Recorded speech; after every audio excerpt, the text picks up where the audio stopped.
The story begins by talking about the oldest, most mysterious, and sinister family of alchemists, the persad. In their quest to understand the universe, they conducted countless chemical experiments. These mad alchemists created numerous biochemical disasters everywhere. Dragons that spat venom, 20-meter monsters pumped full of anabolic substances, and even some mosquitoes that sucked out brains. However, for unknown reasons, 300 years ago, the family went into decline. However, he, the most talented descendant of the family, known as persad, is also considered the greatest alchemist of the century, and he swears that he will create biochemical weapons that will rival the gods and restore the family's glory. He spreads his arms, declaring that at this very moment, the final calamity is about to be born, something he has been working on for the past 400 days. He tells Dirty Rat to begin the process, but to keep the purification area at 70%. The big rat, whose name is Cheese, replies, telling him to stop calling him Dirty Rat. Then he announces that the fluids are at 99% and the body temperature is at 25 degrees. The signals were stable. Izao orders him to add 52 grams of black sulfur, and he obeys. Then 160 grams of white mercury, and he obeys. Continuing, he asks for 366 grams of yellow salt, and the guy obeys. However, at that moment, stability drops to 72%. Izao immediately orders the tank to be opened, all fluids drained, and depressurization to prepare for the unveiling. The rat disables the safety measures and announces that the creation tank is ready. The purple symbol on the device begins to glow, and Iso is thrilled because finally he has created the most dangerous chemical weapon the world has ever seen. He gazes at the glorious image of the calamity he is about to unleash. Spreading his arms, he declares that with such a terrible form, he will take a step forward and begin the conquest of the world. However, he sees the foot, he sees the heart, and soon realizes that what was born was not a monster. Izao, shocked, asks what the hell this thing is. He says he needs to see it up close because something is wrong. The rat warns him that it's dangerous, but he approaches anyway, telling him to shut up. Stating before the girl, he finds it strange. Perhaps it was some kind of mimicry technique where the calamity disguises itself as a woman. That would explain those two giant spheres, which are surely energy storage sacks necessary to power the calamity. He reaches out to touch, saying he needs to test. Judging the softness and texture, he is sure that damn thing was a normal person. He then wonders where the angelic arm of extinction he had transplanted went, or the jade eye of the sorrowful empress that he had implanted. Not to mention that he had also placed a Type 1 tireless heart, but he wasn't hearing any blood movement. Suddenly, something opens its eyes and the rat tells him to be careful. Izao is about to realize something, but it's too late as it attacks, pinning him to the ground. Strangely, Cheese just sighs, saying what a pity, but it seems he will have to carry on the persad legacy. He even starts thinking about how the tombstone will read, the genius alchemist who was not slain by the city's heroes, but by his own experiments. Izao immediately orders him to help, threatening to stuff a bunch of worms into his cheese if he doesn't. The rat gets mad, saying he's being way too cruel. However, the red liquid that it spilled was actually just some remnants of a flaming slug. Izao declares that he, the greatest alchemist, would not be killed by his own creations. He tells Cheese to remember that he had instructed him to add the soul extraction liquid, so this creature wouldn't have the courage to hurt him. Cheese tries to recall and says he doesn't remember doing that at all. That's when he recalls a day when Izao brought that supposed liquid and told him to stop drinking it and add it to the production. Cheese had opened it, liked the smell, and decided to pour it into his own drink instead. Now in the present, he is certain that everything is doomed. Izao returns to the final calamity, declaring that he is her master and ordering her to obey. Suddenly she rises. He asks why she's getting so close, and the girl, as if responding, grabs him. The boy nearly explodes from a flurry of deadly attacks. Spiraling into chaos, he shoves her away, confused. He runs off, shouting that he was exposed because of that damn dirty rat, and that he now needs the purification spray. He presses the button, and the girl is trapped again. She keeps banging against the glass, but she doesn't seem able to speak. Meanwhile, Izao is dousing himself with purification spray. At that moment, he remembers another familiar face. He starts digging through the files and Cheese asks what's going on. Then he finds records about the original body of Experiment 2252. He is certain it is the same woman from back then. Cheese suddenly remembers and says that's the girl they found without arms or legs. However, he recalls that her hair was purple back then, so why is it yellow now? Izao replies that this is the least of their problems. First, they need to understand this personality change. We then see a year ago in the Golden City at the Queen's Bank. Everyone was going about their day peacefully, but nearby a chemical bomb had been planted. When the timer hit 0, gas began spreading everywhere. Meanwhile, Izao and Cheese were casually relieving themselves in the bathroom. The rat comments that he's sure the dragon toxin has already been released. Izao reaches into his bag, pulls out a mask, grabs a weapon, and now it was time to begin. In the bank, everyone had collapsed on the floor as the two walked in. A guard ordered them to freeze, saying the bank's owner was on the way. However, Izao fired a shot from his little gun, and the guy turned into a slime. He even said that the damn thing had become much cuter now. At that moment, Cheese stopped in front of a mother and child and said he had found what he liked most. Desperate, the mother begged him not to kill her son, but Cheese did something much worse. He stole the child's lollipop and walked away singing, saying this one was a good one. With that, they locked the entire place and began melting down the bank. A bomb was installed, the whole thing exploded, and they accessed the vault full of cash. The rascal was delighted that everything had gone perfectly. Later, outside, they were walking back home, humming happily. Isao called himself the genius alchemist of crime, saying there was no better name for him. Meanwhile, Cheese wanted to go to the bar and celebrate the night, but our boy immediately refused, saying that last time he kept giving money to those ugly women, so no way. All of this was going to be invested in the final calamity. Once they finished this experiment, the whole city would become their playground. Considering the opportunities, Cheese admitted that it actually made more sense. They looked at each other and agreed that when that happened, they would go to the mayor and dance to the music. They laughed, saying they thought alike, but suddenly, they heard a loud noise. They immediately crouched down and Cheese said someone must be following them, but Isao was sure it hadn't come from so close. With smoke rising from his toy, there was a man named Homurk who worked at the city's security office, and he was chasing a girl who was completely worn out, collapsed on the ground. Cheese scoffed that they were being underestimated. They had just robbed a bank, and this guy was chasing someone else. The brute said that indeed one unit from that group was strong enough to have killed 5 of his detectives. But what he really wanted was the target list the Hellhounds had sent her to eliminate. If she cooperated, maybe he would spare her life. Then he laughed, saying he had forgotten that every member of her unit had their vocal cords cut so they couldn't talk to anyone. Suddenly, she reached for something on her back, but her movement was quickly stopped. Homurk smirked, calling her a very naughty girl for trying something in this situation. That's when he saw she was reaching for a teddy bear and wondered if she actually liked that thing. At that moment, she grabbed his pants and let out some distorted sounds, but he simply smacked her on the back of the head and slammed her back to the ground. Stepping on the poor girl, he sneered, saying that, apparently, this weird bear was more important to her. He tossed it near her face and delivered a final blow to the creature. Damn, what a cruel bastard. He then said that since she wouldn't give up the list at the very least, he would take her body to claim a reward. But that was when Izzo appeared, clapping his hands, saying that he had finally found the so-called nemesis of criminals in this place. The old man pointed at him, asking who the hell he was. Then our boy introduced himself as the most cruel and wicked criminal in this city, as well as the greatest alchemist of all, Izzo the Baron. Apparently, he was hiding his family name. Cheese cleared his throat, and Izzo quickly added that he almost forgot to introduce his right-hand man, Dr. Madrat. Cheese immediately corrected him, saying he wasn't Izzo's subordinate, since they were on equal footing in all of this. Besides, his title was Madman, Dr. Madman Rat. Izzo pointed out that his name was now too niche because it had mad twice, but Cheese argued that when a word is repeated, it sounds way cooler. That's when Homurk interrupted them, saying he wasn't here for some childish game, and they'd better run back to their mommies. The protagonist scoffed, saying that apparently he was going to be underestimated once again. Both of them threw sacks of money on the ground, saying this was the result of their latest work. The old man saw the 2 piles and was immediately certain that these bastards were the ones who robbed the White Queen's bank. The 2 started acting like showmen, telling him not to praise them so much. At that moment, Homurk sighed and pulled out his gun, saying this was the first time he had encountered people so happy to be accused of something. He then aimed at them and warned that normally bullets were too expensive to waste on amateurs like them, but today he would make an exception. Isao thanked him and said he was eager to witness the sharpshooting skills of the city's #1 marksman.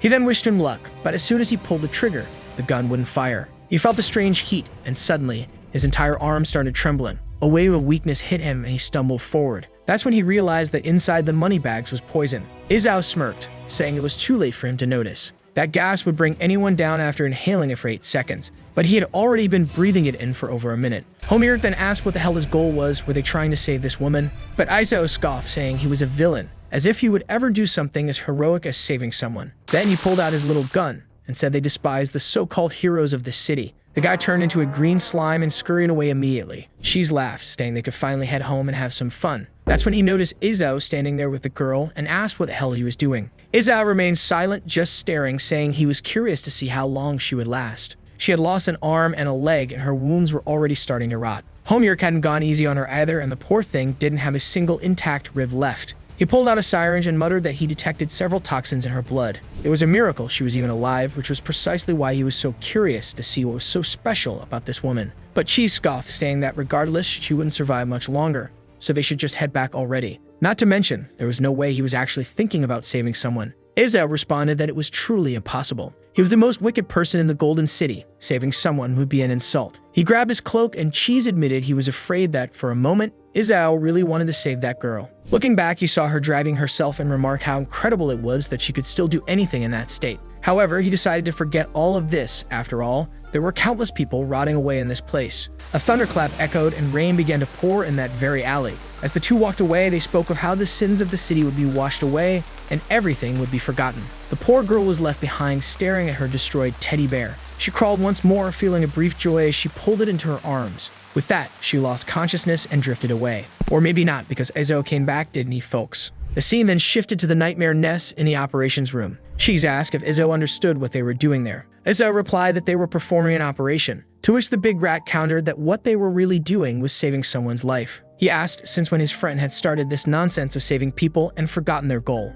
Izzo insisted that he had never forgotten. The goal was to become the worst villain of all, and to restore the lost honor and glory of the ancient Persad family. However, for this plan to work, they needed a biological weapon known as the final calamity, and a body that could accept this calamity needed countless negative emotions: pain, despair, rage, and sorrow. But the most difficult condition was that this weapon needed to have a sliver of kindness. The experiments kept failing because they never found someone who fulfilled that last condition. That was why they needed this woman. She met all the requirements. She said he understood, but she was far too injured and could die at any moment. Eso said that was exactly why they would begin the final calamity immediately. He ordered the rat to prepare the cocoon of despair as they were about to start. That was when they used the arms of a blazing angel, an emerald eye from the sorrowful empress, and an infinite, unstoppable heart from a modified model. All of this would be used to create the cocoon of despair. With that, he declared it was time to begin the first miracle. Back in the present, he pressed her image against the glass and confirmed that the resemblance was undeniable. She's asked what they should do. Izzo stated that tomorrow they would begin testing. His friend asked what they would do if she turned out to be a failure. Izzo answered that they would dispose of her. He didn't keep failures by his side. A place filled with masks, notes, maps, and a poster of a very healthy-looking girl. That was Izzo's room. He was sleeping peacefully until he remembered the precise blow he had taken. That made him roll over in bed, wondering why he couldn't sleep. He seemed confused about everything and decided that even though this place was incredibly secure, it wouldn't hurt to check on things. He reached the core and saw that she was still there. At least now he could relax. However, he soon noticed that she seemed to be trembling. That was when he wondered if the great final calamity was afraid of sleeping alone at night. He turned away, saying it didn't matter to him. She was just the result of an experiment, probably defective anyway. However, he stopped again, remembering her attack and her sadness. Sighing, he gave in and opened the chamber, telling the final calamity to hurry up, since he would take her somewhere better to sleep. Obviously, she lit up with happiness, blushing. They walked through the level 7 observation room for high-risk creatures. There was a high-risk experiment there known as the wild dragon. It growled that once it was free, it would swallow Ezo whole. There was also a creature called the abyssal eye, which warned that the moment it escaped, it would torment his mind forever.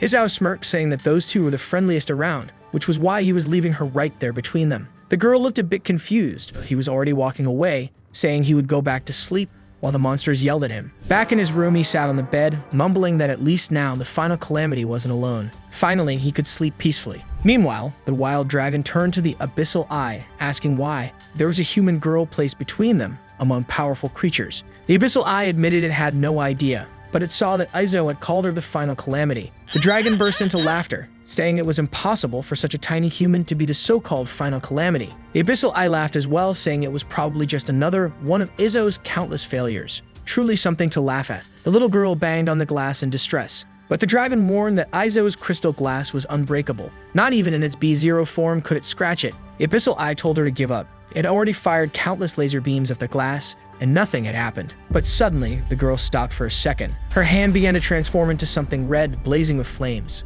Both of them flinched, and as soon as she touched the glass, it began to crack. They stood there, watching, trying to understand what was happening, and suddenly, the entire glass chamber exploded. She stood there, confused, staring at her own hand, not understanding what happened. Meanwhile, the dragon's jaw was on the floor, and the big eye was now trembling with fear. The dragon immediately knelt, apologizing, saying that he now deeply respected his big sis, but all he wanted was for her to help him escape from there. The abyssal eye said the same thing, swearing that from now on, he would serve her if she helped him break free. While all of this was happening, Issa was sleeping peacefully, and Cheese had drunk himself into unconsciousness. That was when the facility's alarm blared. Faster than firefighters getting dressed, the big rat asked what was going on and why it was a level 4 alarm. Hisao explained that this signal only triggered when at least 3 barriers had been destroyed. Inside the elevator, he stated that the ones who had escaped were the dragon and the abyssal eye. However, something else had also escaped from room 203, which was strange because he was sure that room had been empty. Immediately, Izzo pulled out his tablet, saying he needed to see this for himself. That was when he saw the final calamity destroying all the glass. Instead of being worried, he cheered, celebrating that she had activated the arm he had transplanted. Meanwhile, Cheese wanted to know why the girl, who who was supposed to be in another room, had ended up there. They arrived at the high-risk experiment area. Both of them stepped into the room where the dragon and the abyssal eye were wreaking havoc. Izzo asked if the two had had enough fun already. I think the creatures suddenly tucked their tentacles between their legs. The dragon, however, stepped forward, snarling that he had found the bastard who had imprisoned him for so long. It was time to pay the price for that. But Cheese pulled out a gun and fired a shot toward the dragon. A yellow mist spread in the air, and the creature immediately asked what that was. Izzo smirks, saying it was a grenade filled with over 200 dragon spider eggs. And as a dragon, he should know exactly what that meant. The beast shuddered, admitting that those damn spider creatures were a subspecies of dragons. They could infest and feed on other beings, and anyone infected by them would die. Izzo praised him, saying at least he was intelligent. However, while this happened, the abyssal eye took advantage of the distraction, charging up a blast, ready to evaporate them both in that instant. But Izzo knew the abyssal eye's weakness. The more energy it accumulated, the more exposed its eye became. A flashbang exploded right in front of the creature, making it crash to the ground, blinded. It groaned in agony, screaming that the bastard wanted to blind him forever. Izzo then asked if the two of them were going to keep making a mess, or if they were ready to go back to their cages. However, the dragon declared that they wouldn't give up, not now that they had Big Sis on their side. The abyssal eye agreed, saying she could melt the glass of this place, so Izzo had no chance against her. Izzo frowned and asked who this Big Sis was supposed to be. The two creatures immediately bowed, and the girl stepped forward between them. Now he knew exactly who they were talking about, and if she had really lost control, things would get difficult. The dragon grinned, saying it had been a long time since he had seen Izzo make that kind of fearful face. Then he leaned toward the girl and whispered that Izzo was a cruel man. He had trapped all the creatures in this place and treated them like lab rats. The final experiment continued, advancing with a powerful presence, striking fear into everyone. Cheese urged Izzo to activate the emergency protocol immediately. However, Izzo revealed that, unfortunately, there was no way to guarantee 100% security against the final calamity. Suddenly, in a quick movement, she leaped toward them. Izzo flinched as she tackled him to the ground. The massive dragon laughed, saying he couldn't wait to see Izzo beg for mercy before he got infested with eggs. If he took too long to answer, Big Sis would take his life. However, that was when he noticed something strange. She wasn't attacking him. She was doing that cruel move again. He scowled, asking what the hell she was doing to him. Izzo tried to push her away and ask if she was done yet. She tried to climb onto him again, but he sighed and said he understood what she wanted. She didn't want to sleep in this place. She wanted to go somewhere else. She pushed against him again, and he scolded her for acting like a dog. The wild dragon called out to her, telling her to use that move again, the one that had shattered the glass. Izzo then realized why she had suddenly activated that power. They returned to the elevator, but she kept pressing all the buttons, making a mess. Meanwhile, the wild dragon was strapped into a reflective containment suit, yelling at Izzo to come back and remove it before everyone in the area started laughing at him. At the abyssal eye's chamber, Izzo had left a bunch of onions. Then we saw a baby nine-headed hydra. The creature opened its eye, and right beside it, the calamity was staring at it. She kept looking at it, and Izzo noted that, apparently, she refused to sleep in the lab. The problem now was figuring out where she would stay for the night. Cheese said it was simple, just let her sleep in his room. But Izzo immediately called that idea crazy. She was an experiment. Suddenly, the scene changed to a recorded surveillance feed, where someone was calling for Detective 5682. It seemed like they were in some kind of hotel, but the footage was glitching. Suddenly, the images stabilized, and they wondered what had happened in that place for there to be so many bodies. All that remained were skeletons, and they asked what kind of terrifying creature could have done this. Suddenly, the detective began coughing violently, and the person recording asked what was happening. He looked at his dirty hand and warned that he had been poisoned. At that moment, someone approached, saying that another meal had arrived. Looking up, he found himself face to face with a black dragon and a rather dangerous-looking woman. The artist certainly gave them the attention they deserved. The creature on her back lunged at the detective, and with that, the camera cut off. That was an extra chapter I ended up narrating without realizing. But now, we're back with our boy and his rat. Right when Cheese told him to go to sleep, Izzo immediately refused. But the rat insisted, saying that the disaster girl could only feel calm near him. Izzo scoffed, saying that was obvious after all. He had made sure to add an ingredient that guaranteed she wouldn't harm him. That's when Cheese revealed that he hadn't added the soul extract at all. In fact, he had drunk it like it was wine. Izzo was about to yell at him, but his friend quickly explained that it was his fault for giving orders while he was drunk. While he argued with the rat, saying that if she lost control, everyone would die, she was peacefully playing with the aquarium. That's when he realized she had already dived in and was pulling at the hydra. The creature seemed to be trying to flee, but she quickly followed it behind a rock. The girl was determined, to say the least. Meanwhile, Izzo yelled at Xiaoju that the hydra was not a toy and ordered her to get out. Cheese continued eating his cheese while our boy kept demanding that she get out of there. She didn't obey, so he grabbed her by the leg and started pulling. The suffering this girl endured was unreal. He fell to the ground. You know what happens next? She had many abilities, and one of them was compression, using gravitational force. Izzo was a talented alchemist, but he had no physical strength to withstand such magic. Meanwhile, Cheese was laughing at his misery. With a bruise forming on his face, Izzo commanded that Disaster never enter Shoju's tank again. Cheese started walking away, saying Izzo could keep looking after the Disaster girl. Izzo wanted to argue, but the big cat told him to calm down. The girl was very gentle and delicate. Just don't let her go into berserker mode, or the consequences would be unimaginable. The protagonist found the whole idea of her being a gentle girl ridiculous. After all, she was nothing more than an experiment. However, just then, she sneezed. Turning around, he saw her with a pained expression. With that, the poor alchemist realized he would have to make this sick girl take a bath. Sometime later in the bathroom, he used a scanner to check if she had any kind of virus inside her. However, even after scanning 3 times, the device couldn't detect anything. He was in disbelief that he would have to let one of his experiments use the bathroom. He told her to hurry up and bathe while he left. But the Apocalypse girl looked confused, and he immediately understood why. He pointed at the door, saying he was going that way, then pointed at her, telling her to just obey that. After signaling the action, he told her to step in and be done with it. She thanked him, saying she understood, but then she obeyed immediately. He jumped in shock. However, with his eyes closed, he started wondering why he was even embarrassed. He was agreed, but as he opened his eyes confidently, that confidence lasted for only a second before he collapsed to the floor, unconscious. Sometime later, he was holding his shower head, nose pinched shut.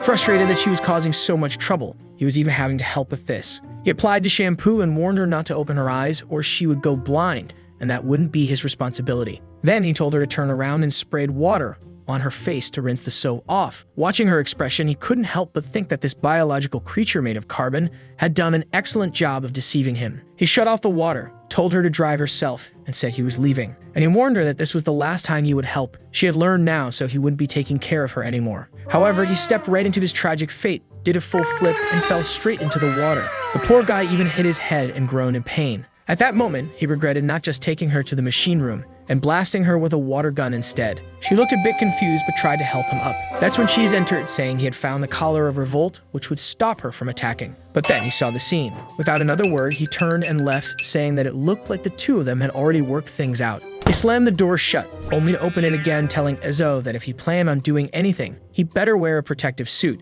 With that, a bar of soap came flying at him, and he was gone. Standing outside, Cheese muttered that it was amazing. For all of Izzo's brilliance as an alchemist, he had absolutely no experience. He looked at a picture on the wall and told Master to rest in peace. He would take care of the boy. A little while later, he stepped in to help with the experiment. He grabbed a hair dryer, plugged it in, and started drying her off. However, upon seeing the shape of the device, she suddenly remembered the countless blasts she had suffered in her past life. He was speaking with his eyes closed, saying that her hair was still wet. But when he opened them, she was gone. He wondered where she had run off to, then noticed her trembling behind the curtain. Having no idea why she was reacting like that, he pulled back the curtain and told her to come on. It was getting late, but she was curled up in the corner, and he had no clue what had scared her so much.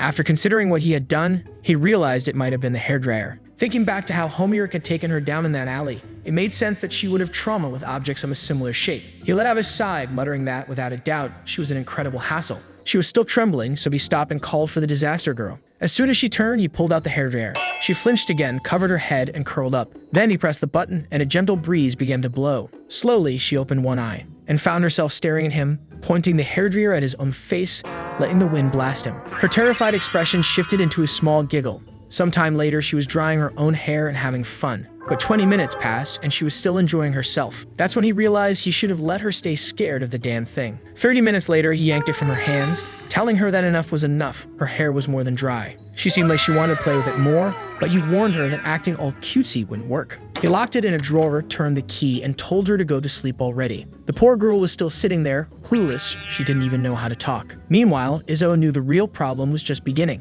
Where the hell was he supposed to make this weirdo sleep? First of all, there was no way she was sleeping in his bed. That was an unbreakable rule for any true alchemist. However, the moment he looked back, she was already curled up, sleeping peacefully on his bed. He pulled her off, scolding her for breaking his rules. Some time passed, and now he was lying on his bed, while she sat on the floor, pouting. He reminded her that she was an experiment, and experiments weren't allowed on the bed. He was already being generous, letting her sleep on the floor as long as she stayed quiet and didn't move too much. With that, he turned off the light, finally feeling like he could sleep in peace. But then, he stopped to think. Even though she had been aggressive, what if she went into berserker mode in the middle of the night? He turned over, but the poor girl was lying there, completely still, not reacting at all. He rested his head on the pillow again, concluding that the chances of her attacking now were pretty low. He decided to try sleeping until he heard a sound beside him. He told her to stay put. He was trying to fall asleep. 1 second of silence. He smirked, but then she made another noise and he told her to shut it. He turned, asking if she was really going to keep this up all night. That's when he noticed she was trembling on the floor. Her expression was one of pain and he was confused. Meanwhile, in another room, Cheese had fallen asleep watching some high-quality content. Izao saw what was on the screen and immediately called it disgusting. He smacked the rat's face, demanding that he wake up, but Cheese just scratched his cheek and rolled over. Izao decided that if he was going to pretend to be asleep, then he'd have to handle this himself. Sometime later, he brought an insect feed and placed it right under Cheese's nose. Immediately, the rat shot up, vomiting. Cursing, he asked what the hell was wrong with his damn friend. But Izao simply replied that he was the one responsible for letting the disaster girl get so close to him. Then Izao demanded he hand over a blanket. He needed one. She smirked, saying he already knew it was for the girl. The boy was always complaining about her, but his soft little heart couldn't bear to see her suffer. Izao, however, explained that tomorrow she had to go through several tests and needed a good night's sleep. Cheese told him to just use one of the 6 or 7 blankets they had. But Izao explained that he had one for each lunar cycle and day of the week. Second Sunday was the day of Ouroboros, so he used blankets representing the infinite cycle. Tuesday and Wednesday were for acquiring knowledge in alchemy, so those were his intelligence-enhancing blankets. Thursday was purification day, so he used the purple one, Master's favorite color. And Friday was for sharpening his criminal instincts, so he slept with a spade-patterned blanket. He was about to explain Saturday, but Cheese interrupted, saying he already knew. That was the infamous disaster blanket. Izao was surprised that he was exactly right, which was why he didn't have any to lend to the girl. Cheese sat down and told him to just give her the disaster blanket, since in theory, she was the disaster. Izao was shocked by the rat's flawless logic and realized he had no argument. He tried to protest, but the rat turned away, saying good night and ending the discussion. As he walked away, Izao wondered why a rat even needed a blanket. Standing in front of several safes, he opened the one labeled Saturday. He placed it on the ground and told her that this was an extremely precious gift, something the master was lending her. With that, she finally fell asleep, curled up under the image of a sinister creature. With dark circles under his eyes, he muttered that he should probably put the anti-revolt collar on her. But his brain was already exhausted. He couldn't react, he just collapsed into sleep. Some time passed and she was no longer under the blankets. Instead, she was standing right next to Izao. Later, a crow held a clock in its beak. It dropped it straight into the mouth of the skeleton. The creature immediately began shouting that it was time for the greatest alchemist of the century to wake up. It repeated and repeated until our boy finally woke up, annoyed that he had forgotten to disable the damn thing because of that crazy girl. That's when he noticed something strange. A weird weight, an unusual breathing pattern. This boy had peculiar instincts. And the moment he realized what it might be, he asked himself, could it be?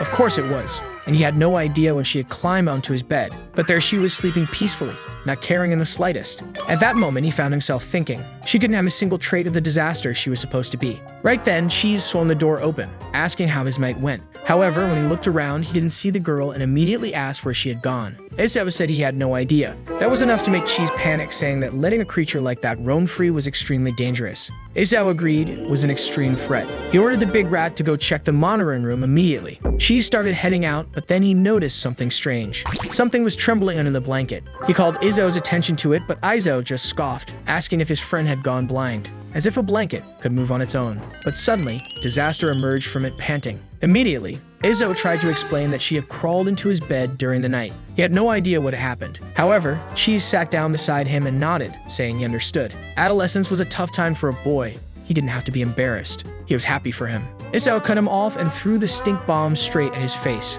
While his friend writhed in agony on the floor, Izao repeated himself. He had already explained that she was the one who climbed into his bed, so he needed to stop spouting nonsense. Sometime later in the experiment analysis room, Cheese ordered her to stop jumping so they could measure her height. With that, they discovered that the girl was 1.71 meters tall. Cheese turned to Izao and said that if he ever wanted to kiss her, he'd have to stand on his tiptoes, since she was 11 centimeters taller than him. Obviously, our boy protested, shouting that he didn't want that at all. The next test was her weight. She came in at 64 kilos. Izao found that odd. Just the components he had placed in her should have added up to at least 800 kilos in total. Then the rat announced it was time for the most critical measurement of all. With a grin, he said Izao got lucky. She had a perfect size 36. Next was the lung capacity test. Izao demonstrated taking the deepest breath possible and exhaling with all his might into the measuring device. The little bat on the scale lifted slightly and she got excited. He handed it to her, saying it was her turn. She prepared herself, but she was holding her breath strangely, so he told her to just blow like he did. But it seemed she misunderstood completely, because she grabbed his face, and blew all of her air directly into his mouth. The poor guy stumbled backward, tripping over the table. And of course that was when Cheese walked in, asking how the breathing test was going. While our boy gasped for air, the rat just nodded, saying he was starting to get used to it. Meanwhile, the Apocalypse Girl was confused as to why the little bat didn't move at all. By then, Izzo was already at the sink, frantically rinsing his mouth. Cheese casually remarked that Izzo was probably the first Persad in history to do something like this. Our boy snapped at him to shut up. Cheese just chuckled, pointing out that he'd been saying that a lot lately. But he did want to know, was Disaster's kiss any good? Right then, Izzo splashed water straight at him. The rat just laughed, saying Izzo didn't even need the mask. He had tested her dozens of times, she didn't have any viruses. Next was a flexibility test, which showed that she was within normal human limits. Then came the lower body strength test. Again, she had normal levels of strength. Even the hand grip test showed standard results. Izzo commented that considering all this, she was literally just an ordinary person. But Cheese argued that none of that mattered. She probably had a combat mode, that's where her real stats would show. Izzo agreed. It was time to activate that so-called combat mode. Cheese asked how, and Izzo responded. They just had to put her against the cruelest, most evil experiment they had. The scene shifted to a highly dangerous girl sitting inside a cage. She had even made a tiny doll of Izzo, saying she missed him. But Cheese immediately protested. This was too risky. Throwing anyone into a fight with test subject 0 was pure madness. They needed to do things gradually. The first opponent should be something weak like a rabbit. However, Izzo grabbed a tiny rat and asked if this wasn't the weakest creature they had. Cheese snatched it away, declaring that in this facility, they never used rodents for experiments. Our boy picked up the rabbit and asked if Cheese really thought this would awaken her fighting instincts. But suddenly, she snatched the rabbit away and carried it to the corner. Cheese declared that this was undeniable proof. She had killer instincts. Izzo cheered, saying this wouldn't be as hard as he thought. But of course, she was just petting the rabbit. What the hell did this idiot expect? He collapsed to the ground in disappointment, but then he reached into his pocket, pulled something out, and injected it into the rabbit. Cheese immediately demanded to know what he had just done. Our boy revealed that it was Madness Mutation number 6. Suddenly, the rabbit's eyes changed, and it started twitching violently in her arms. A massive shadow loomed over the girl, and the rabbit finally transformed. Izzo smirked, saying that to awaken her powers, her opponent had to be at least this strong. For now, the creature's name would be Super Wild Rabbit No. 1. The beast was already snorting smoke and winding up a punch, and our boy was eager to see how this fight would unfold. However, Cheese was amazed at how Izzo really had no sense of mercy. As the monster lunged, the rat asked if he wanted to bet whether she would dodge the punch or take it head-on. Izzo said that whoever lost would have to clean the base for a week, and he was certain she would take the hit. With that, the rabbit smashed down with full force. Both of them flinched. The area was empty. Not even the monster knew where the girl had gone. Then the creature felt something strange crawling up its arm. When it looked at its shoulder, she was there. The beast collapsed. But even then, she was just gently petting it. Even the monster itself seemed to blush a little. At that moment, Cheese realized that this girl had zero desire to fight. The next scene had them heading straight for the highly dangerous zone. Apparently, they were going to visit number 0, but the rat still thought it was too risky. However, Izzo replied that if she died, then she was a failure. And a failure only served to teach him how to increase the chances of the next experiment's success. Behind the massive door was number 0. Izzo and Cheese both put on their masks, but his friend kept insisting it still wasn't too late. They should just give up since they had invested too much in this girl. However, Izzo said he needed to see her charge forward with the intent to kill her target. Otherwise, he would never witness her true transformation. He had failed too much recently, and he was tired of it. But then she gently patted his head, leaving him momentarily stunned. He grabbed her hand, reminding her an experiment couldn't afford to pity its creator. She stepped closer, telling him that she would use all the power she had, because if she didn't, she would die at the hands of number 0. Her very existence was meant to become the strongest biological weapon and help him conquer the world. Cheese, however, argued that he should appreciate her looks. It was such a waste to put all of that into combat. Meanwhile, behind the massive gate, number 0 was counting tiny Uzaos. She was making little puppet versions of him. This creature was an extremely high-risk entity, a beast of the Black Plague named Lucille. Just then, someone called her name. She turned around. It was Izzo, saying he had come to talk. She turned into a black mist, gripping the cage's bars, and her voice lit up with excitement. It had been exactly 1,322 days since they last saw each other. But Izzo simply stated that he was there to inform her. He had finally created the absolute disaster. She was no longer the strongest creature in his possession. Lucille was shocked. Immediately, she denied it, saying it was impossible. She was the most powerful being in this entire lab. Izzo simply told Cheese to bring in the final disaster. But she had already run forward and hugged Izzo. Clutching the cage, Lucille was confused. No, this wasn't confusion. It was jealousy. She snarled, demanding that the filthy blonde take her hands off Izzo. The little disaster hid behind him, and our boy introduced her to Lucille, the final disaster, the strongest creation he had ever made. If Lucille wanted to reclaim her title as the strongest experiment,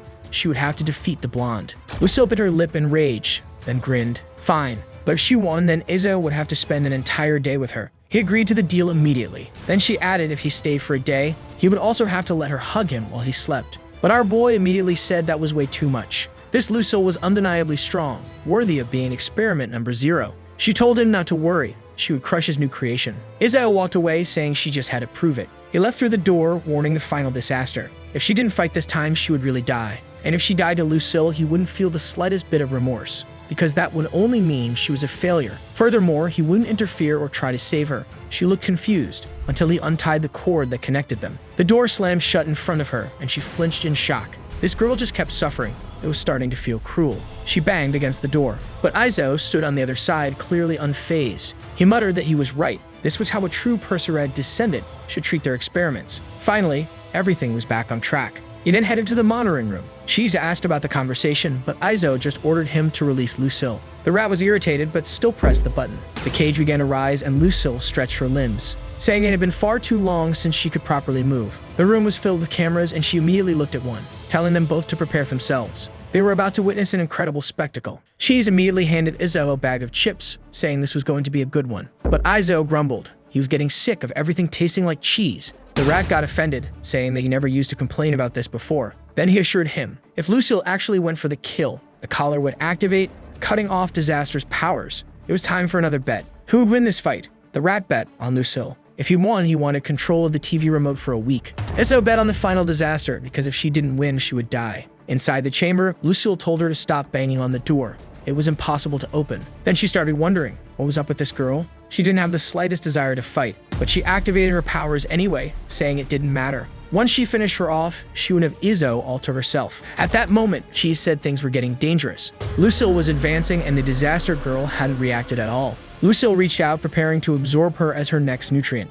But suddenly, something grabbed her arm. It was the little blonde Disaster. Lucille had no idea how she moved so fast. Immediately, the two boys grew excited. Finally, she was entering combat mode. They began high-five, thrilled that things were finally getting serious. But then the little blonde simply started walking. Lucille was confused. What was she trying to do? Then she pointed at the door, and that was when both of them realized. She was asking Lucille to help her break it open. Obviously, experiment number 0 was furious at that ridiculous request, but the little blonde just smiled and nodded. That was exactly what she wanted. At that moment, the monster started laughing and went completely insane. She turned to the camera, addressing little Izzo, saying that this last creation of his was nothing but an idiot. She grabbed the girl's arm and said she would show her the easiest way out of this room. Lucille's poison began to spread. She warned that the Black Plague virus would turn her into a pile of bones in no time. The blonde collapsed to the ground while Lucille laughed, saying it was far too easy to defeat this so-called disaster experiment. She then grabbed her by the face and told her to always remember. Little Izzo belonged to her. On the final disaster's body panel, red alerts filled the screen. She's warned that the virus was spreading at an extreme rate, compromising both her organs and her entire bloodstream. Izzo said that was impossible, since the blood they used for her was completely immune to any type of virus. But there she was on the ground, clearly and severely infected. Lucille sat there laughing, saying this wasn't even fun. She shouted at him to stop this immediately, but Izzo told him to calm down. He explained that only 30% of her blood, 42% of her organs, and 38% of her nerves were infected, meaning nothing lethal. He was certain that the moment she reached the brink of death, her powers would activate. However, Lucille was stomping on the girl's head. Calling out to Izzo, she asked if this was all he had to offer. While the blonde couldn't say anything, Lucille taunted her. Where was that burst of energy she had when she begged for help to open the door? She shouted at him to stop once again because the virus had already spread to 70% of her body. But Izzo replied that she had a mechanical heart, which was impossible to infect. Besides, the virus hadn't reached her brain. Lucille scoffed, saying that it seemed like Izzo didn't care about the girl at all. And if that was the case, then it was time to end this. The virus seemed to intensify, spreading throughout her entire body. The blonde began to float, and Lucille smirked, saying she would now begin absorption. Biting into her cheek, she noted that, for such a flawed experiment, she actually tasted pretty good. The plague beast then sank her teeth into the girl's stomach, saying that now the real feast would begin. She's urgently announced that he was activating the collar. 90% of that experiment's body had already been compromised. But just as he was about to press the button, Izzo grabbed his hand. The rat asked what he was doing, but the boy insisted. The time hadn't come yet. She's thought his friend had lost his mind. Did he seriously want to watch Lucille devour the experiment? But Aizo snapped at him to shut up. You're just a stupid rat. You only care about her because she's pretty. You've never been this involved with the other experiments. You can't forget the true goal of the Persad family. Both Lucille and the girl were just tools for the real ambition. But then, a trembling voice called out, Master. The screen was flashing with alerts, and he saw that the request had come from the girl. Cheese was shocked to see that the disaster had spoken, asking if Izzo had taught her anything. He replied that maybe, just a little lesson the night before. A little earlier, when she tried to climb onto his bed, he had kicked her off, warning her that experiments didn't sleep with him. But when he glanced at her, she looked shaken and sad. So he cleared his throat and said, if she called him master, he would make an exception, letting her lie there for 30 minutes. Even though her vocal cords had been removed in the past, the new body he created obviously had no injuries.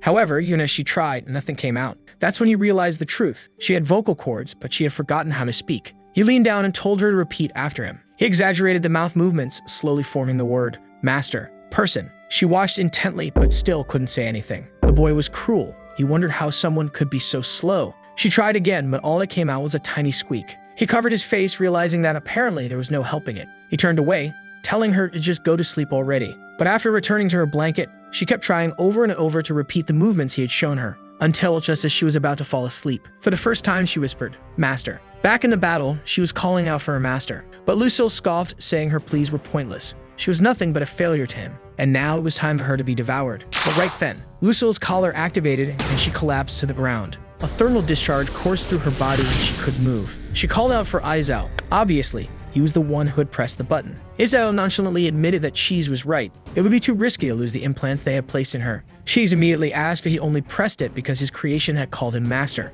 He scoffed. Of course not. I would never do something like that. Now he was going to retrieve this useless tool. Cheese wanted to follow, but Aizo stopped him. Not necessary. Lying motionless on the ground, the final disaster remained still, until suddenly, someone in a hooded cloak appeared. She turned her head, calling out, Master. But Aizo immediately shut her down. Stop saying that. He scowled. You don't deserve to call me that. He was cold, but at the same time. He picked her up in his arms and carried her out of there. She kept repeating Master, but he kept telling her to be quiet and prepared to go into confinement. As he walked past Lucille, she asked why. In all the other experiments he had sent her to fight, when they were on the brink of death, he never interfered. So why did he save this girl who was inferior to her every way, whether in physical strength, combat power, or intelligence? Izzo replied that it was because she had numerous transplanted organs, and if she were devoured, the experiment would have trouble continuing. Lucille then responded that in that case, there was no problem. Meanwhile, Cheese was reading some high-quality material, thinking that Aizo should stop with these little theatrics while also noting that the White Queen had some rather impressive qualities. But suddenly, something strange happened. Lucille's stabilized temperature began to drop. The alarm started blaring and Cheese jumped in shock. Izzo was about to leave when he received a message from Cheese telling him to get out of there immediately. Our boy asked why he was so scared, and Cheese warned that Lucille's suppression collar had broken. He froze, and as he turned around, it was already too late. She was right next to him. Lucille sighed, saying it was a shame, but this time the collar wasn't going to work. As a good alchemist, he should know that viruses sometimes adapt to what they are exposed to. For over 1,000 days, she had repeatedly activated its effect, and finally in the last week, the plague viruses in her body began adapting to the cold and found a way to resist it. Izzo tried to calm himself. He couldn't provoke her any further. So he told Lucille that she won and he would fulfill his promise. But she laughed and said that spending a day with her was no longer enough. He removed his mask and she looked at him with curiosity. She placed a hand on his face and the virus began spreading across his body. For some reason, even though this boy was on the verge of death, his face was turning red. Lucille was absolutely delighted, saying that she could finally understand every activity of his cells.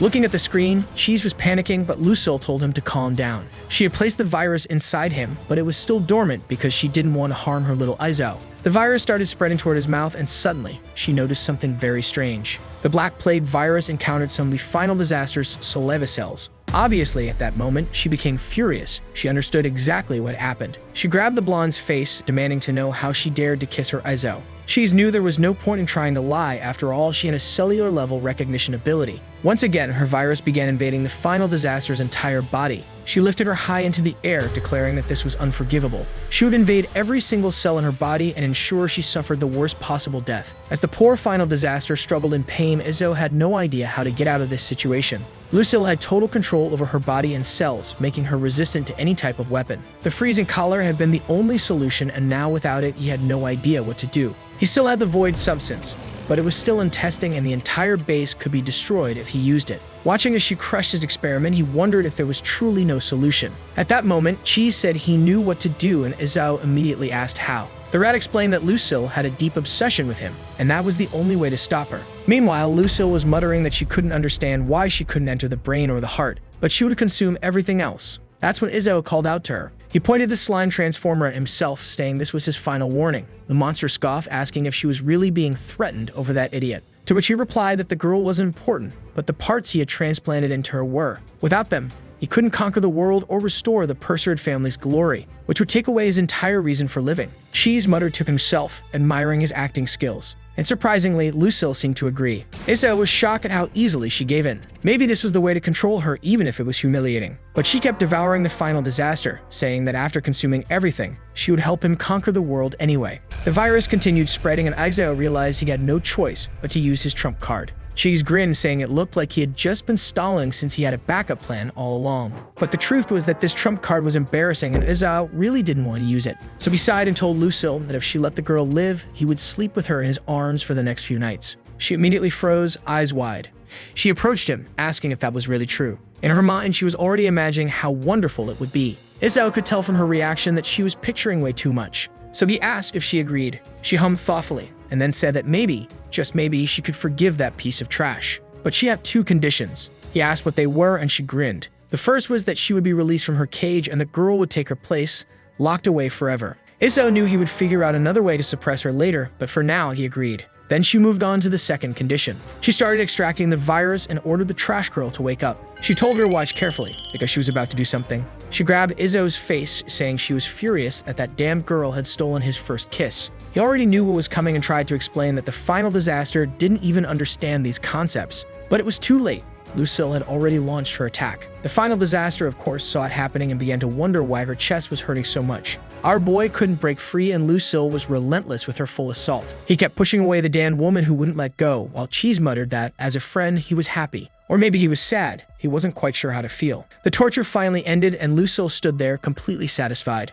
Shigen commented that just like before, he was still using the same lavender-flavored toothpaste. Meanwhile, Izao was frantically spraying his mouth, but Lucille just smiled, saying it was pointless. Her cells had already invaded his body. As he collapsed to the ground, the final disaster kept feeling that strange pain. She didn't understand what was happening. Meanwhile, the virus was running through her blood, until suddenly her red blood cells detected the virus and attacked it. Lucille turned back only to see that the girl had been purified in an instant. She started to say it was impossible, but before she could finish, she was grabbed by the neck and lifted off the ground. The girl's arm transformed and both alchemists instantly recognized it, the arm of the Ashen Angel. The final disaster started speaking, saying she hated something. It wasn't clear what, since she still couldn't talk properly. But Lucille was burning. The scene then shifted to a man standing in the middle of a desolate wasteland. He muttered that the creature had already consumed all the fluids and poisons he had given her. So why wasn't she losing consciousness? She prepared an attack and hurled it toward him. He lowered his head, saying it didn't matter. Kachao had managed to escape the island, and that was enough. But then, out of nowhere,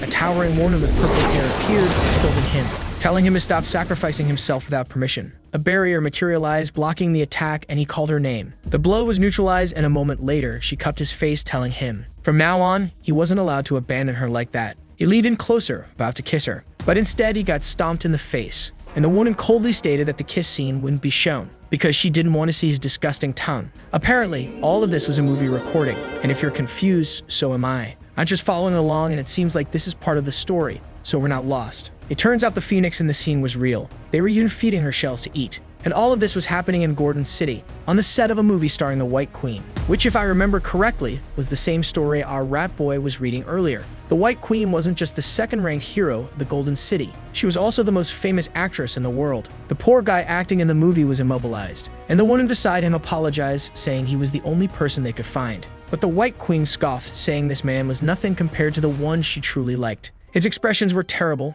poorly done, emotionless. The assistant nervously admitted that they knew he wasn't up to her standards, but they were running out of money after auditioning over 2,000 people. But the queen just shrugged, saying it didn't matter. They could just take 200 million from her bank. That was when someone ran up with urgent news and she asked what they mean. What was this about her bank being robbed? We all know exactly who did it. A woman reported that the criminals had used a gas device. It was a normal human and someone who looked like a rat. She showed the device, and the moment the White Queen saw it, she recognized the symbol. The masked woman added that even Homerica an extremely competent officer, had been turned into his slime by an unknown weapon. She was about to suggest gathering reinforcements, but the White Queen cut her off, ordering that no one interfere. The masked woman protested, saying it was impossible to handle alone. That region was the execution zone of the heroes, but the queen began transforming. Her hair turned white, her eyes gleaming with an otherworldly radiance. She stepped forward, declaring that the so-called execution zone of the heroes was irrelevant to her, and those criminals. They seemed to have the answers she had been searching for a long time. She commanded her group to abandon everything else, to track those criminals down as quickly as possible. The actress on set hesitated and asked what they should do about the movie. The White Queen simply said to cancel everything for now. She turned to leave and suddenly stopped. She had almost forgotten about him. She walked over to the unfortunate actor, asking if he really wanted to kiss her. He stammered, trying to apologize, but she conjured an extreme ice block and shoved it into his mouth. She watched him suffer for a moment, then remarked that he was lucky. She would forgive him this time. And as she walked away, she coldly stated, "No one in this world is allowed to touch my lips." The scene shifted, a fallen bucket on the ground, a glimpse into someone's past. A woman sternly told a young girl that she wasn't allowed to play until she finished cleaning the floor. The child clutched a teddy bear, one that looked remarkably similar to the one the final disaster also had. The woman yanked the bear from her hands and stomped on it. The girl pleaded, begging, "Aunt Jimin, please stop." But the man beside her was the one who got slapped. The figure who appeared to be the White Queen's father grabbed her, telling Jimin not to treat her like that. But Jimin simply reminded him, it was her who took them off the streets. It was her who made sure they didn't starve to death. The father, called Mailer, had no response to that. A man suddenly appeared behind Jimin and asked if this was the family providing children to serve as soldiers. She smiled and said yes, that the offering was this girl. The father, however, was terrified, demanding to know who this man was and why he had entered without knocking. The mysterious man replied that the Ming Quan did not need permission to enter any place in this kingdom. The father flinched upon hearing that name and turned to Jimin, asking what she was thinking. She responded that it was obvious she was securing a good home for this child. The girl would be taken by this organization and trained from a young age to become a soldier. The man stepped closer, asking if this was the girl, and Jimin told him not to be deceived. She was young, but she was strong. She could even endure 3 days without eating. The man observed her carefully, seeming to like the determination in her eyes. He declared that she would be taken, and in the next second, he was already leaving with her. Now I get it. This was actually the backstory of the final disaster, huh? And now we're back to the present. She was in the room, looking at a piece of that story. Meanwhile, the alchemists were analyzing the rabbit, which was mysteriously losing a ton of fur from its chest, and they had no idea why. She's asked if the disaster was okay, and Aizo replied that, at the very least, her vital signs were stable. A quick flashback to a few years ago. A girl was using healing magic, channeling power into the leader of the underworld hounds known as the Hunting Master. The man from the earlier story, called Doberman, introduced himself to the master, who asked about the assassination. Doberman listed several names of allies, stating that all of them had died. The Hunting Master was in disbelief. How was it possible for so many to have failed in killing the traitors of the Latoma dynasty? Doberman clarified everyone had died, except for Yorkshire. She had disappeared. It seemed like everyone had dog names. The master was visibly shaken and thin. We were back in the present, with Isso pacing around the room. He suddenly shouted that he had an idea, and Cheese groaned, telling him to stop yelling so much. Isso declared that he was tired of calling her final disaster, so she needed a codename, and her codename would be Alpina. He asked if Cheese wasn't curious about why he chose that name, but the rat just told him to get to the point. He recalled that his master once said that Alpina was her favorite flower. It symbolized young women. However, he told the rat that he wasn't going to explain the meaning behind the name. With that, the two of them celebrated. She had officially become an extremely dangerous experiment. Isawa commented that her biggest advantage was her gentle personality, but the biggest problem was how unstable her powers were. The first mission was to understand how she activated her arm. The first time was when she was afraid of sleeping alone in the cage. She's immediately claimed that the solution was obvious. She activated her power whenever she wanted to sleep next to Izao. Izao ignored that and said the second time was when he crouched, and she must have interpreted it as him being attacked by Lucille. That was when she activated the thermal pressure vaporization cannon. She's immediately interrupted, asking since when it had such a ridiculous name. Izao proudly stated that it had that name since the moment she obliterated Lucille, and he thought it sounded awesome. Cheese strongly disagreed. Izao then pointed out the most interesting thing about the attack. It had nearly reached the temperature of the sun, even managing to completely vaporize the Black Plague virus. Cheese commented that if Lucille hadn't been equipped with the ice collar, she definitely would have died. At that moment, Lucille was still submerged, suffering in recovery. Suddenly, Alpina's stomach rumbled. Izao turned to look, and she clearly looked like she was starving. Then she pointed to herself and said, "Hungry, master." Apparently, she had learned to talk out of nowhere. She's asked why they had never seen Izao feed her before. Izao replied that he simply assumed a creature destined to bring the final disaster wouldn't need something as primitive as food. However, she didn't need to worry. They had plenty of highly nutritious and energy-rich meals. Sometime later, Cheese stared in disbelief, asking if he seriously prepared that for her. But Aizo confidently said yes, it was perfect. The poor wild dragon, who had been peacefully sleeping, was about to become food. The dragon woke up groggy, asking what the two of them were doing there. Then his expression suddenly turned friendly, saying he was desperate to get out of the restrictive gear he was wearing. Isao smiled, telling him that he would indeed have a chance to redeem himself. The dragon was excited, until Izzo finished his sentence, saying he was about to become the girl's next meal. His expression immediately changed. Cheese protested, saying that the Storm Malice dragon was the only true dragon they had, and it would be a waste to throw him away like this. But Aizo disagreed. He believed that if Alpina consumed him, she would unlock a new form. He ordered her to devour him. She repeated his words, and suddenly, she was on the dragon's horns. The poor thing was crying in desperation, begging for his life, swearing that he would never talk bad about the boss again. But Ezo coldly replied, "Too late." Alpina got ready and chomped down on his horn. But obviously, that only ended up hurting her mouth like an idiot. Sometime later, they were just boiling instant noodles instead, so that's what she was going to eat. 3 minutes later, it was all ready and Alpina's eyes were shining. Our boy handed over the chopsticks and immediately asked what the crazy girl was doing. Obviously, she was eating with her hands without a care in the world. He warned her to be careful since the food was hot. Meanwhile, Chess was wondering if she really didn't know how to use chopsticks or if she was just that starving. However, she kept eating until she suddenly stopped for a second, then cried and said it was delicious. Izao, as cruel as always, just told her to stop crying over instant noodles because it was embarrassing. Chess, on the other hand, understood that she probably hadn't eaten many good things in her life. The protagonist then said that it was just like his friend, who, being a rat, used to sneak into this place to steal cheese until the day he got caught and almost got shot.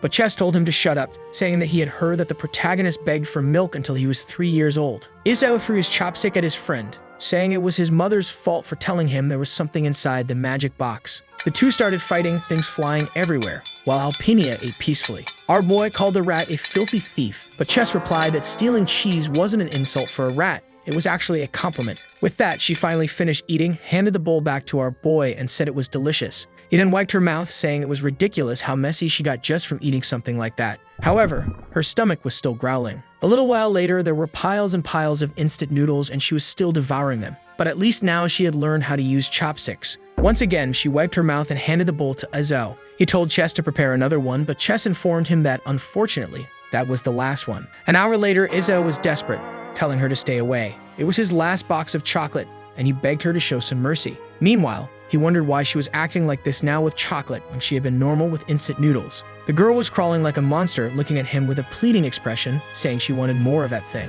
Seeing himself cornered, Izzo had no choice. He immediately opened the wafers and started eating. His mouth was full, but man, she came for the theft. The poor guy had no options left, and now you might think this girl is going too far. Let the guy eat his wafers in peace. A while later, he was lying on the ground, completely done, but the hunger wasn't over. At that moment, Chess got scared. He was already standing in front of his cheese shelf, prepared to defend it with his life. This was the secret stash he had worked hard for years to build. However, Alpinia crouched down and started sniffing. She immediately realized she was on the ground, placed her hand down, and activated her angel arm. The moment the big rat looked up, the ceiling was melting. He jumped back, screaming that they were doomed, and at that moment, she dived in. As soon as she stood up, he pointed his weapon at her and warned that stealing Izzo's sweets was one thing, but this cheese was sacred. But in just 1 second, she was already in his face with the angel arm, touched the weapon, and snatched it from him. The poor guy had no way to hold on to it, as the heat almost burned his little hands. The moment he looked ahead, the entire weapon had already melted into nothing. The poor guy collapsed to the ground, knowing the end was near. She grabbed the first box and started eating his cheese.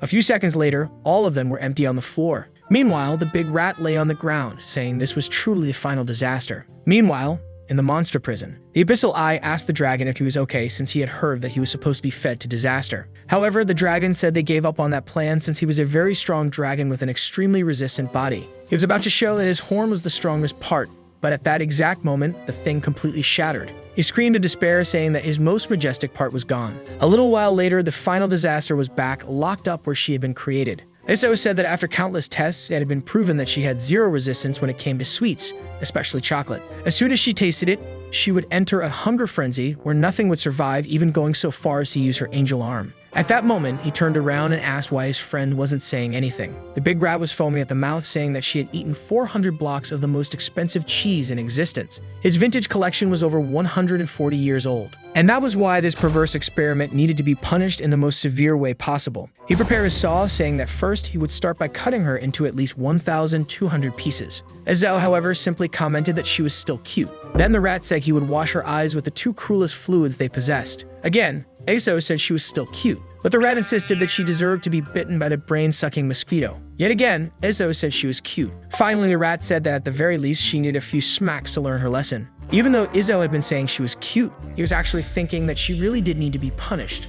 Otherwise, they would never get to eat any more delicious food in this place. Later, he asked if she was ready for a punishment, and for a cruel alchemist, I expected something a lot more chemical, to be honest. He thought that since she had such a childish mind, the best form of punishment was still to cause pain. With that, he delivered the first attack, and the poor girl cried out in pain. While she was being struck without mercy, he told her that this was for being greedy and eating all the chocolates and all that cheese. Sometime later, the girl really got sucked in and was now crying desperately. Izzo told Chess that this would teach her not to repeat the same mistake. The rat agreed, but said the real problem now was that they had nothing left to eat in this base except for experimental food. The protagonist's stomach growled, and he agreed, saying that they hadn't even had dinner yet. With that, she got beaten up again. Then the rat mentioned another big problem. When they went out to buy or do something, were they just going to leave her alone in the base? Izzo said that was impossible because she would destroy everything while they were gone. Looking down at the poor girl, he said he had no choice but to take her along. Sometime later, he was putting on his vest and the rat was fastening his belt. He adjusted the buckle, threw on his cape, packed his poisons, and it was time to go hunt for food.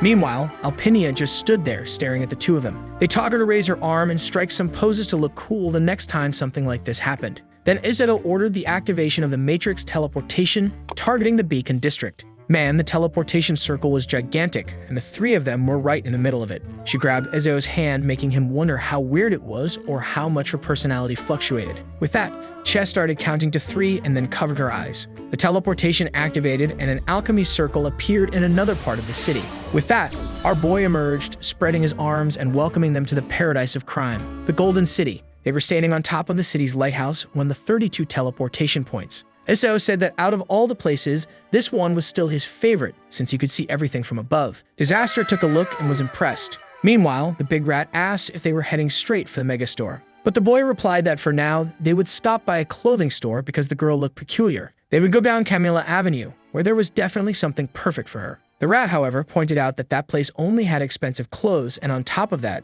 their bank money was already running low. To which Izzo responded that that was exactly why they would also use this opportunity to scout for their next heist. He told the girl to hold his hand, and as soon as she did, he jumped off the lighthouse with her. Mid-fall, he activated anti-gravity alchemy. The symbol on his neck glowed, and she slowly opened her eyes, until she realized they were floating. Our boy led the way, while the big rat said that as soon as they landed, he wanted at least one hot dog. The scene then shifted to a part of the city known as Amberlit. In the middle of the fountain stood a golden statue of a woman. Alchemy Girl was fascinated, while Izzo wondered why the rat was taking so long just to buy a hot dog. Then he noticed a little boy standing in front of him, saying that his little sister was climbing really high. Our boy laughed, thinking that was impossible. There were way too many people patrolling that area. That's when he realized the boy had said little sister. He looked to the side, and sure enough, there she was climbing the statue. From below, he shouted for her to get down immediately, but she just sat on the statue's head and waved at her master. Meanwhile, the rat was arguing with the hot dog vendor, saying that he had told the guy 1,000 times not to put anything sour on his hot dog.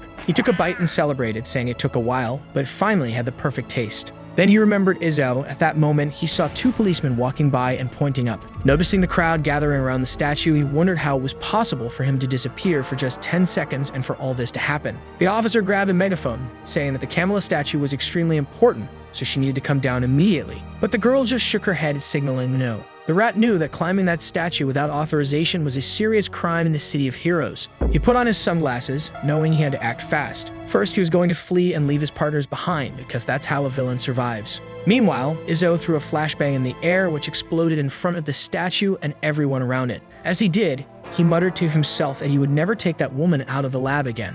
The police officers were then all taken down by the big rat, using his tail to wield a knife. He ordered Izzo to grab the girl because, at that moment, he was going to act like a hero. But our boy replied that he saw very well that the rat had just tried to escape alone. One of the officers started to regain consciousness, but as soon as he tried to stand up, he tripped over his own uniform and face-planted onto the ground. Apparently, the trio had escaped with ease and were already in another part of the city. However, our boy was exhausted, saying that one day this idiot was going to get them all killed. That's when someone nearby told them to get their filthy hands off and move away from the store. The employee beside him said that the golden legacy was extremely important and couldn't be tainted by people like them. But Izo just asked Chess what they were going to do about this guy complaining that they were dirty. The rat immediately started licking himself, having fun with it. That's when the shopkeeper threatened to find someone to take care of the two of them, until Chess stuck a banknote to his saliva and the guy was horrified. He kept making a sequence of money, and Izo asked what they were going to do now that the money they were supposed to pay for the mess was all stuck together. The moment the guy changed his attitude, he said that a little saliva was nothing, considering what great customers they were.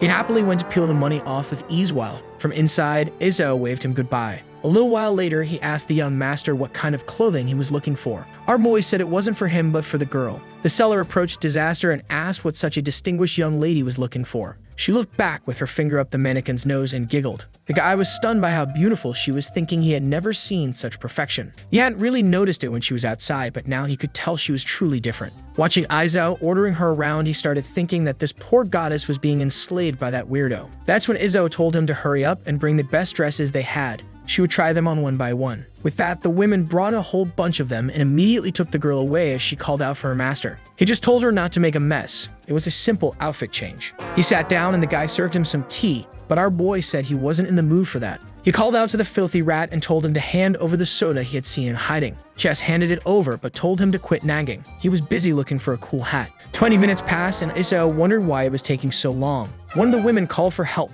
saying that it wasn't easy to dress this girl. When he pulled back the curtain, she was there, trembling. He then told her to stop making a fuss because he was right outside. With that, the women continued helping her while she kept calling out for her master, to which he responded from outside that he was right there. She called for him again, and once more, he said he was right there. She called for him again, and yet again, he assured her he was there. Then she stepped out wearing a crimson evening gown that cost $159,000. Izo thought to himself that she actually looked good in it. Meanwhile, the shopkeeper asked what he thought. The piece was extremely exclusive. The guy said that his girlfriend deserved something like that, but Izo quickly corrected him, saying she wasn't his girlfriend, she was his servant. If he called her that again, he would have his tongue cut off. The seller was shocked that this guy was buying something so expensive for his servant. He must be filthy rich. But then Izo said that this dress barely met his standards, so they'd better bring something better. The seller assured him not to worry.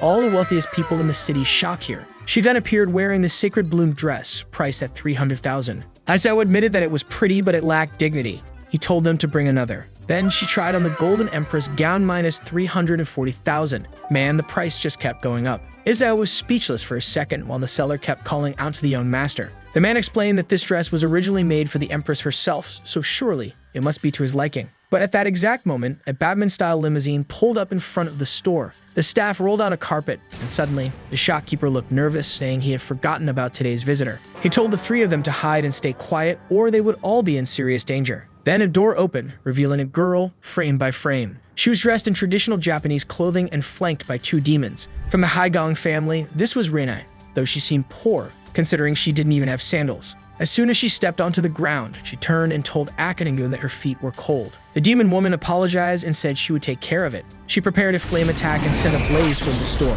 Meanwhile, the rest of the servants were still rolling out the carpet. As soon as she entered the shop, the vendor greeted her as Lady Korea. I thought her name was Renee. Guess we'll find out soon enough. She simply said that she had heard the Gothic Lolita dress was being sold there and she wanted to see it. Meanwhile, behind the curtain, the three were quietly watching. Chess immediately pointed out that, judging by her name, the girl belonged to the Korea family, which was a problem. Izo knew that this was one of the most noble families in the city. Meanwhile, Disaster remained silent. What our boy found strange was that a family like this usually never left the Golden District. So what were they doing here? The carpet was still being stretched out when a shopkeeper told her to follow him. In front of something covered with a cloth, he told her that this was what she was looking for. However, when he turned to look, she had stopped in place. The carpet had run out and the servants apologized. Aniclimax immediately cursed them out, demanding to know how they dared not bring enough golden carpet. She declared this to be a severe mistake for the servants of the Korea family and that she had no idea what to do about it. Man, the guy was sweating bullets. He had already drawn his blade as if they were about to put an end to their suffering. The two of them screamed that they would make the sacrifice of the heart, but before they could, their blades disintegrated.